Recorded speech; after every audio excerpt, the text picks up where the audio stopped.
Same period of time in China, what's happened? I mean, in China, coal exploded. I mean, not literally, but burned. Occasionally literally, but Yes, mostly yes. not, yeah. Around the similar time, mid-2000s, is when China really ramped up electricity production.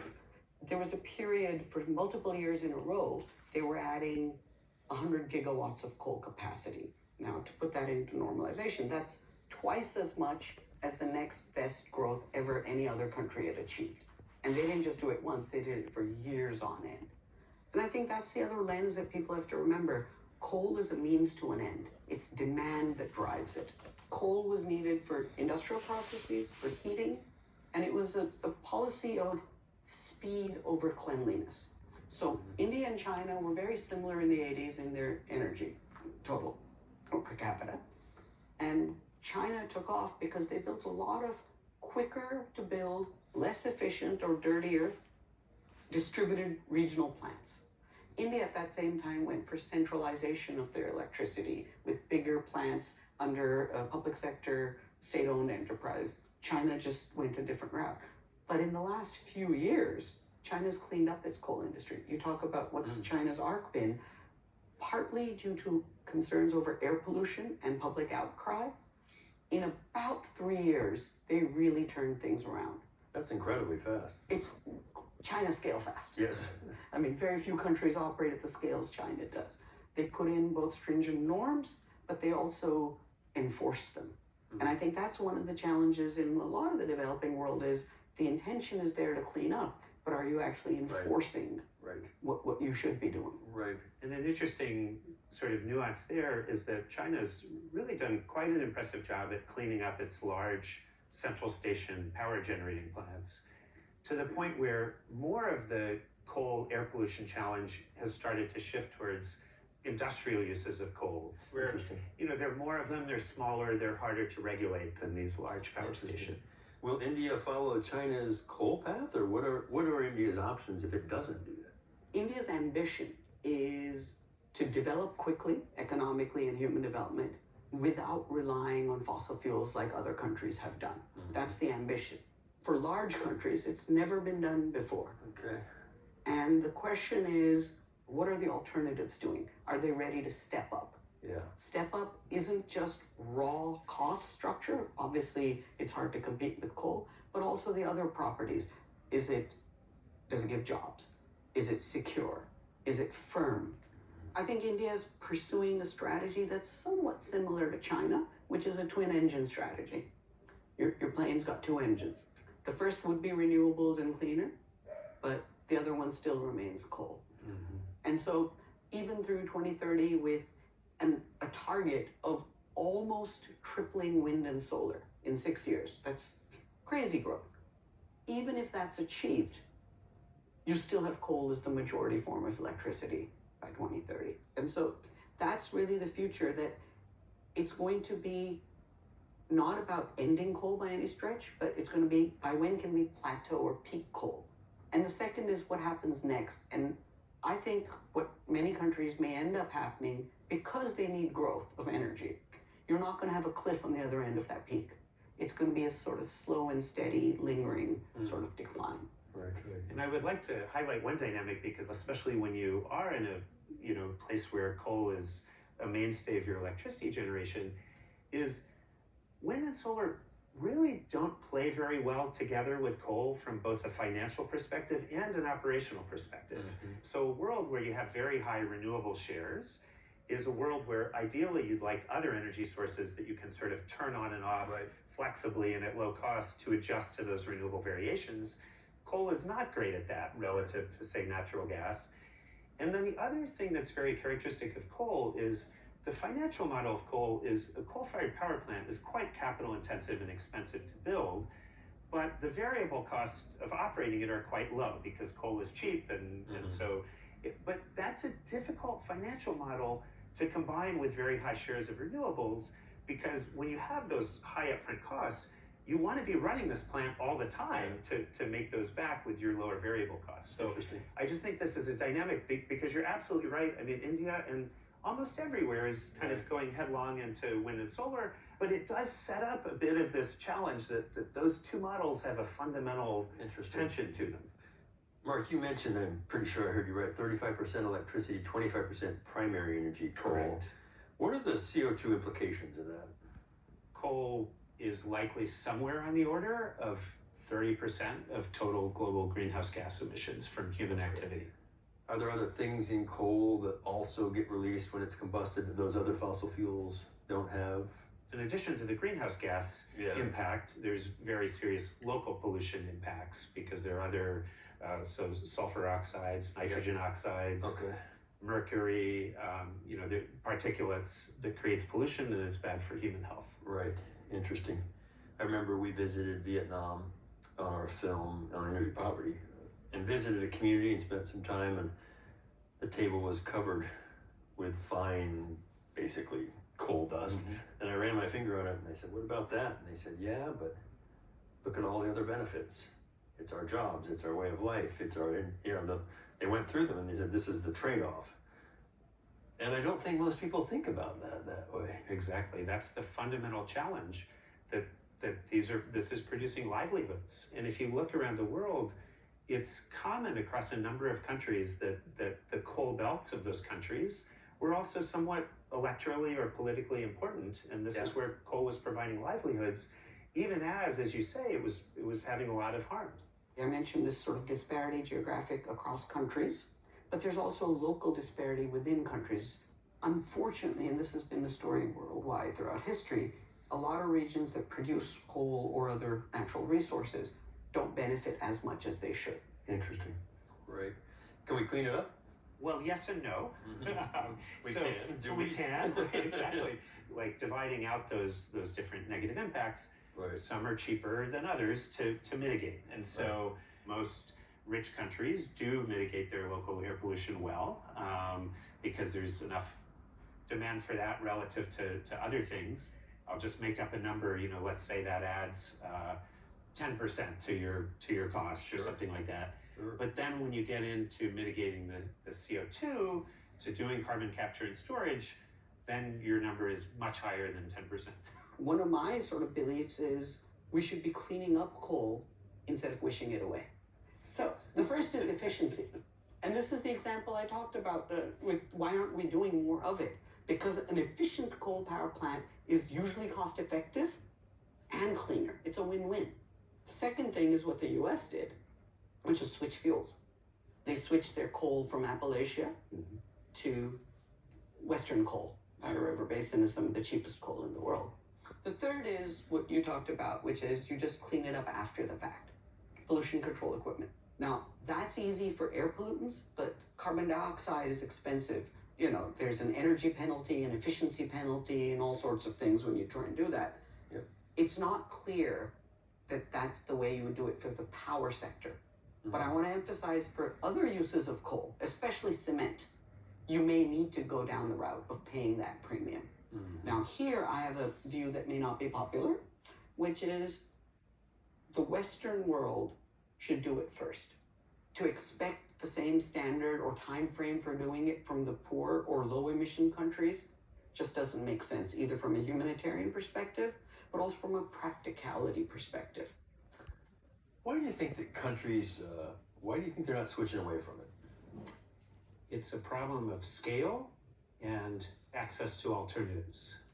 And so if you see countries where there is the access to alternatives and a switch can be made at scale, it's happening. So the two best examples of a large-scale switch from coal to natural gas are Britain, which interestingly, you could think of that as the birthplace of the Industrial Revolution, starting in the late 1700s. With coal? With coal, exactly.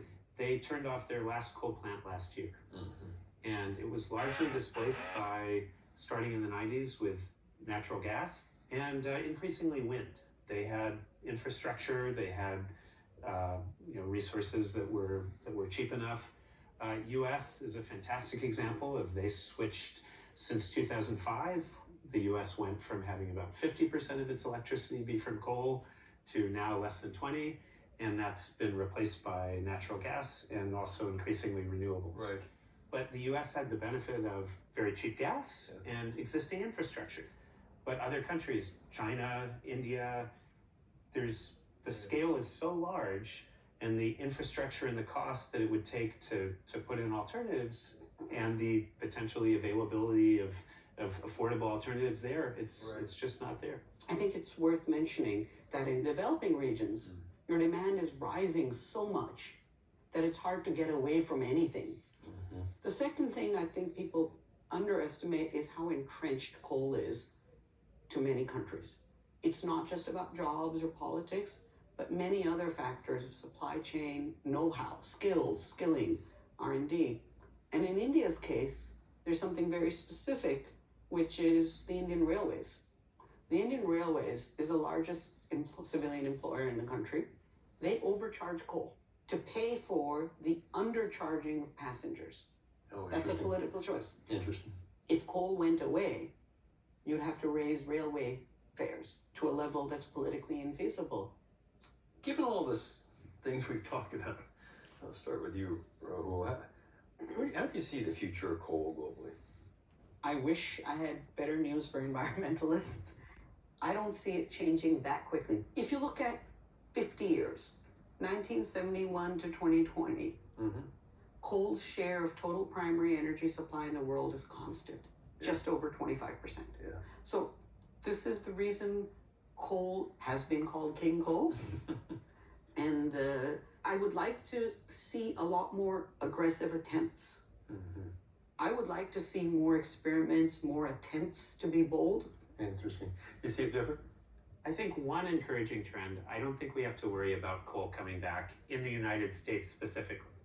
It's on a hard-baked path where the coal plants are too old.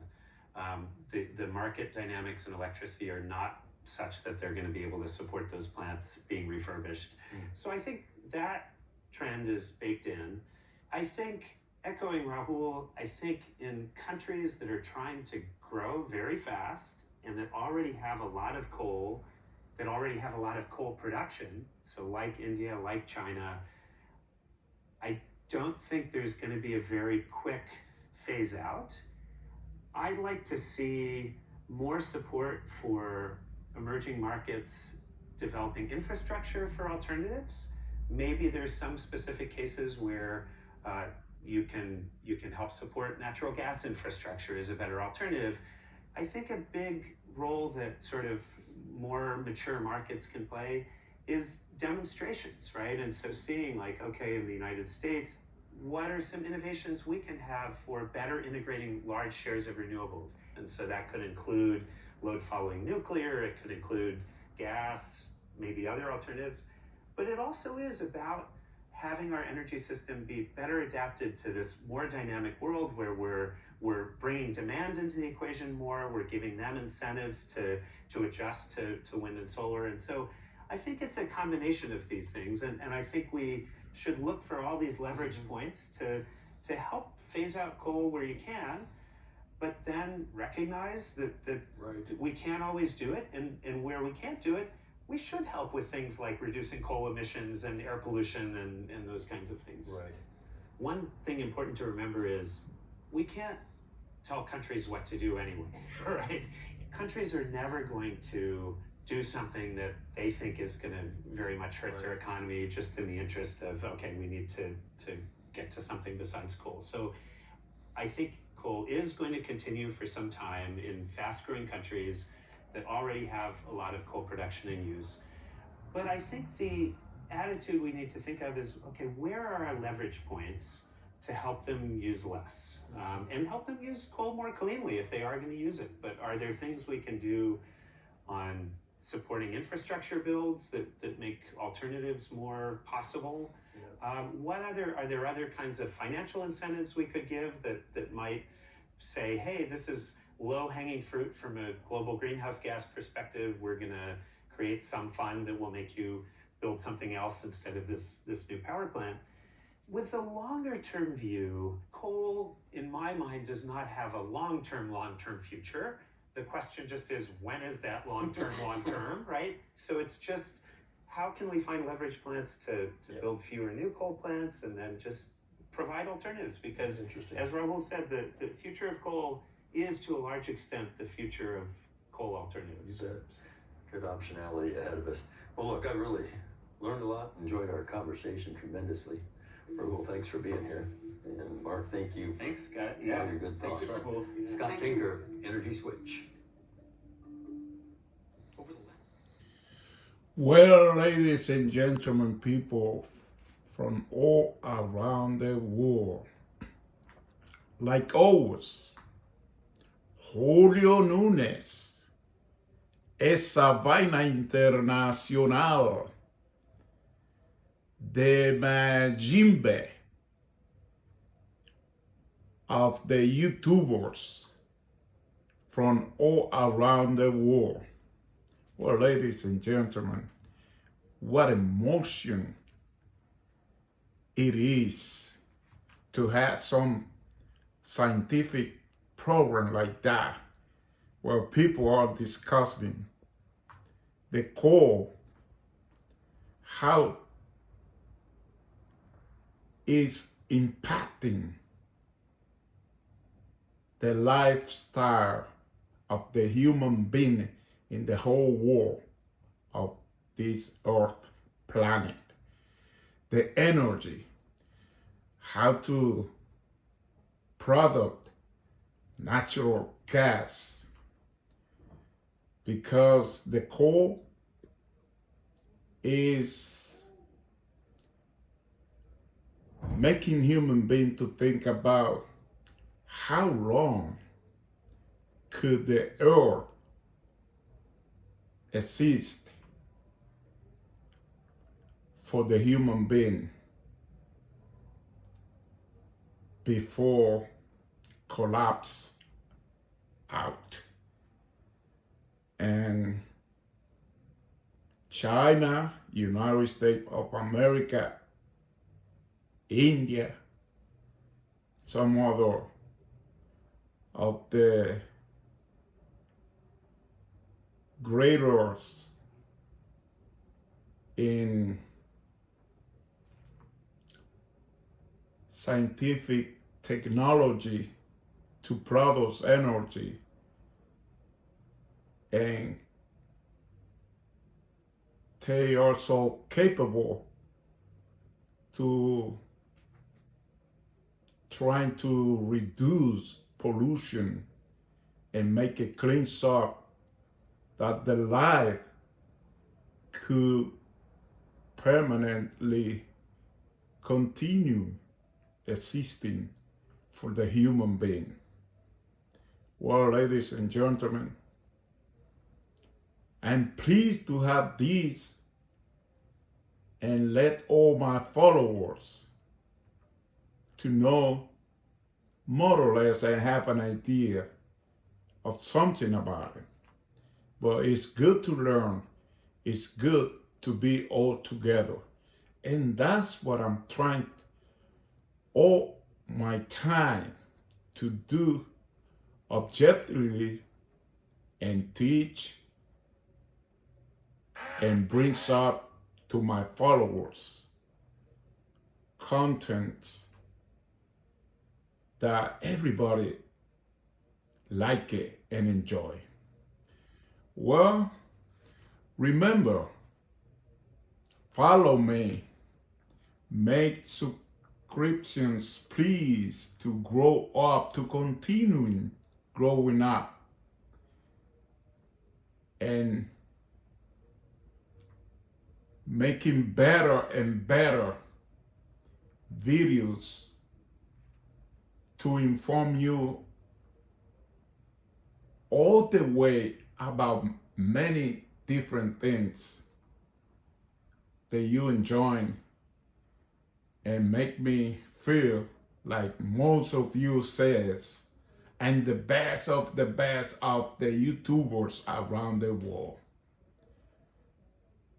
Well, today is Thursday, December 10, 2025. We are around the new year 2026. So thank you so much for supporting me, for being in there, and make your professional comments, touch the bell, and give me likes, please. And God bless you all. Merry Christmas Eve and Happy New Year.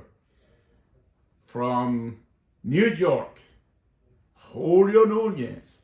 I love you in Jesus Christ. God bless. Be blessed all. Bye. Bye-bye.